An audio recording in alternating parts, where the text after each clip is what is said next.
Assalamu alaikum, bienvenue sur Vérité Din. Je vais partager avec toi une histoire pas comme les autres. C'est l'histoire d'un quartier dangereux qui était connu pour ses crimes, comme on va le voir, mais qui est aujourd'hui devenu pacifique grâce à la lumière de l'islam. Ces gens que tu vois accomplir la salade dans la rue étaient il y a seulement quelques années des membres des différents gangs qui passaient tout leur temps dans la criminalité.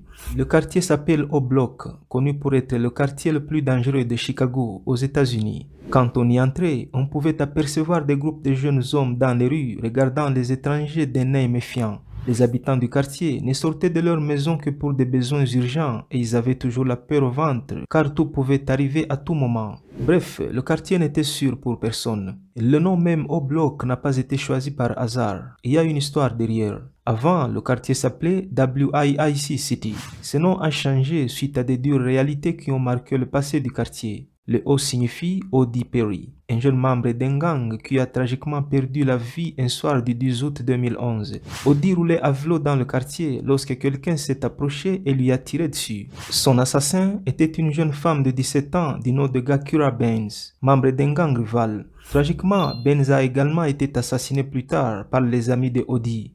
C'est après cet incident donc que, en l'honneur de O.D. Perry, son gang a surnommé le quartier O-Block pour signifier la cité O.D. ou le quartier O.D. Les rapports de la police de Chicago montrent que, entre 2011 et 2014, O-Block a traversé une période tragique dans laquelle il y a eu plus de 19 assassinats, faisant de lui le quartier le plus dangereux de Chicago, ce qui a fait qu'il soit mis sous haute surveillance de la police. Ils ont installé des caméras de surveillance à chaque coin de la rue, surveillant strictement les mouvements du quartier, mais rien n'a changé. Mais après un certain temps, et c'est ce qui nous intéresse le plus dans cette vidéo, au début de l'année 2022, la police de Chicago a publié une nouvelle surprenante. Ils ont remarqué qu'il y avait beaucoup moins de crimes à O-Block par rapport à l'année précédente, 2021. Le rapport indique que même les bagarres entre gangs se sont produites moins souvent. Aujourd'hui, les crimes ont considérablement diminué à tel point que la police est restée perplexe. Ils ne peuvent pas comprendre pourquoi. Pendant que la police se gratte la tête, la véritable raison de la baisse de la criminalité est assez claire, comme en témoignent les habitants même de ce quartier. C'est l'islam. Comment l'islam a changé les choses dans ce quartier? Des prédicateurs musulmans ont commencé à visiter le quartier pour faire la dawa. Les jeunes du quartier approchaient pour écouter et ils ont entendu un message de paix et d'amour qu'ils n'avaient jamais entendu auparavant. Ils ont commencé à embrasser l'islam l'un après l'autre.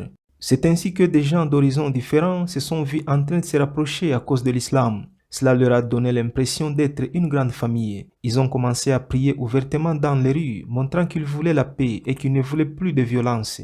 Avec l'islam, l'espoir est revenu au quartier et les gens ont commencé à croire en un avenir sans crime. À mesure que la criminalité diminuait, les activités commerciales du quartier ont commencé à prospérer et de plus en plus de visiteurs sont venus, apportant plus d'argent à la communauté. Et les enfants pouvaient enfin se concentrer sur leurs études sans avoir peur de la violence. Et l'éducation est devenue un moyen de se construire une vie meilleure. Aujourd'hui, O-Block est un lieu de bonheur et d'espoir. Alors que la police essaie encore de comprendre la cause principale de ce changement positif brusque qu'ils n'ont pas été en mesure d'instaurer pendant des années malgré des grands moyens qu'ils ont déployés, les habitants du quartier connaissent la vérité. C'est leur foi en islam qui est responsable de la paix dans leur quartier. L'islam a non seulement transformé leur quartier, mais leur a également donné l'espoir d'un avenir meilleur. Cette transformation nous montre que même dans les situations les plus sombres, le changement est toujours réalisable. Et c'est la preuve que lorsque les communautés s'unissent pour la paix, même les problèmes les plus difficiles peuvent être résolus.